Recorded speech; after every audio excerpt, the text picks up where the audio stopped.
10년 동안 거의 매일같이 하던 인스타그램을 삭제한 지 2달째입니다. 이렇게까지 제 삶에 많은 변화가 생길 줄은 몰랐습니다. 무엇이 변했을까요? 지금부터 말씀드려 보겠습니다. 여러분도 지우세요, 당장. 안녕하세요. 자기개발에 미친 황과장입니다. 반갑습니다. 이전에도 영상을 한번 찍었는데 저는 10년간 인스타그램을 했습니다. 2013년부터 제가 인스타그램을 했던 걸로 기억을 하는데요. 총 게시물이 1000개였고 스토리 기능이 생긴 이후로는 못해도 일주일에 4-5개씩은 스토리를 올렸던 것 같아요. 근데 약 2달 전에 뭔가 이유를 알 수 없는 허무함, 허탈감, 그런 감정이 들어서 에라 모르겠다 하면서 인스타 계정을 비활성화하고 앱을 지웠습니다. 그리고 나서 2달이 지났는데요. 정말 제 삶에 좀 많은 변화가 생겼습니다. 한번 말씀드려 볼게요. 첫 번째, 집중력이 엄청 향상됐다. 인스타를 한창 열심히 할 때 뭔가를 하려고 하면, 특히나 독서를 하려고 하면 진짜 책을 집중해서 보는 시간이 5분도 안 됐었습니다. 진짜 소름 돋았던 게 저도 모르게 무의식적으로 책을 보다가 폰에 손이 가더라고요. 의지적으로 폰을 덮어놓고 억지로 책을 보려고 여러 번 시도했는데도 눈으로는 글을 읽고 있는데 정신은 내 핸드폰에 가 있는 제 모습을 발견했습니다. 그러다가 에잇 하면서 폰을 한번 보기 시작하면 더 이상 독서를 할 수가 없게 되더라고요. 그래서 그때는 책 한 권 읽는데 보통 일주일 이상 소요가 됐던 것 같습니다. 그런데 인스타를 지운 지 2달째인 지금 저번 주에 책 4권 읽었습니다. 물론 읽은 책의 숫자가 중요한 건 아니지만 요즘은 책을 펼치면 보통 30분 정도는 집중을 해서 읽게 되더라고요. 1시간이 넘게 집중을 해서 볼 때도 있고요. 물론 톡이나 전화나 문자나 이런 핸드폰의 기능들이 여전히 있으니까 연락이 온 데가 없나 이런 게 궁금하긴 해요. 그래도 인스타를 할 때처럼 무의식적으로 폰에 손이 가거나 불안하거나 막 그렇지 않습니다. 독서 외에도 영화를 본다든지 운동을 할 때도 폰을 보는 시간이 줄어드니까 지금 내가 하고 있는 일에 오롯이 집중하는 느낌이 듭니다. 두 번째, 사색하는 시간이 많아졌다.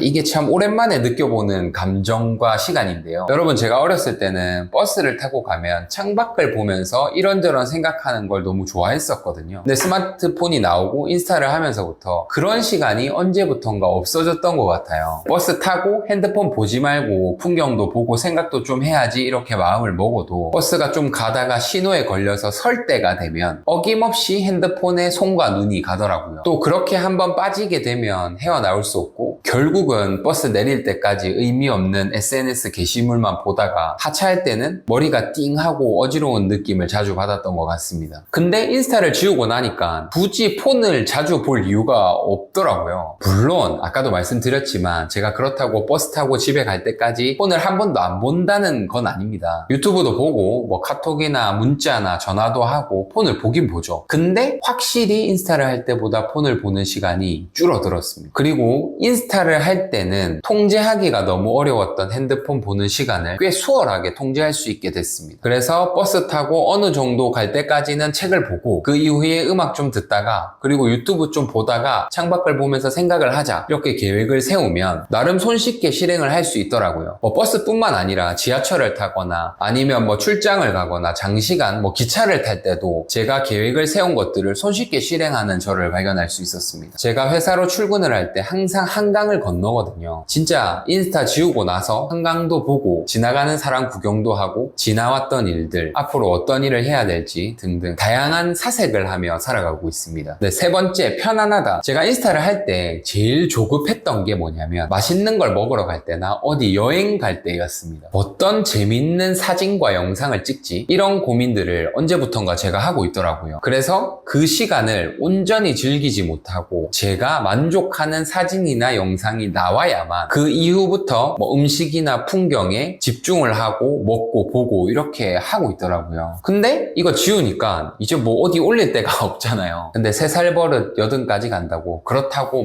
아무 사진도 안 찍고 영상도 안 찍고 그러는 건 아닙니다. 10년간 했던 SNS 짬바가 있어서 여전히 좋은 사진과 영상을 건지고 싶은 마음은 있습니다. 근데 인스타 할 때보다 훨씬 부담이 덜합니다. 그냥 이 순간을 추억하는 정도로 가족들이나 친구들한테 공유하는 정도로만 찍고 얼른 그 순간을 즐기게 되더라고요. 지금 와서 생각해보면 보면 진짜 웃기지만 인스타 한창 할 때는 친구들 만나고 여행 가고 하면 그 전부터 스트레스를 받았습니다. 어떤 컨셉으로 사진을 찍어서 올리지? 어떤 영상을 찍어야 내 인친들이 좋아해 줄까? 이런 생각들이 저를 지배해서 정말 굉장히 불안했습니다. 그래서 요즘은 편안합니다. 부담도 안 되고요. 여러분, 제가 이런 것들을 느끼는 와중에 책 한 권을 접하게 됐는데 바로 도둑맞은 집중력이라는 책입니다. 제가 이 책을 읽으면서 정말 깜짝 놀랐습니다. 제가 느끼고 있는 이 편안함과 또 인스타 중독자 시절 느꼈던 조급함의 이유를 여기서 다 설명을 하고 있더라고요. 거대 테크 기업들, 페이스북, 인스타그램 이런 SNS 기업들이 우리의 집중력을 볼모로 돈을 벌고 있다는 사실, 잠시라도 우리가 핸드폰에 손을 놓고 있는 걸 방해하기 위해서 수천 명의 기술자들이 스크린 너머에서 다양한 기능들을 개발한다는 사실, 너무 깜짝 놀랐습니다. 무한 스크롤, 댓글 작성 기능, 좋아요나 하트 같은 기능들, 끝없는 알람, 직접 그 후킹에 깊숙이 중독된 사람으로서 지난 세월이 정말 너무 아깝게 느껴졌습니다. 제가 이 책에 협찬을 받은 것도 아니고 책의 내용에 대해서 얘기하려고 하는 건 아니어서 책 내용은 여기까지만 말씀을 드리겠습니다. 근데 혹시 여러분 지금 SNS를 열심히 하고 계신 분들 있으면 이 책을 한번 꼭 읽어보셨으면 좋겠습니다. 더불어서 넷플릭스에 소셜 딜레마라는 다큐멘터리가 있거든요. 그것도 꼭 한번 봐보시길 바랍니다. 여러분, 한 번뿐인 인생 보다 가치 있는 일에 몰입해야 하지 않을까요? 지금 당장 여러분도 여러분들이 하고 있는 SNS를 한번 지워보십시오. 정말 새로운 삶이 펼쳐질 겁니다.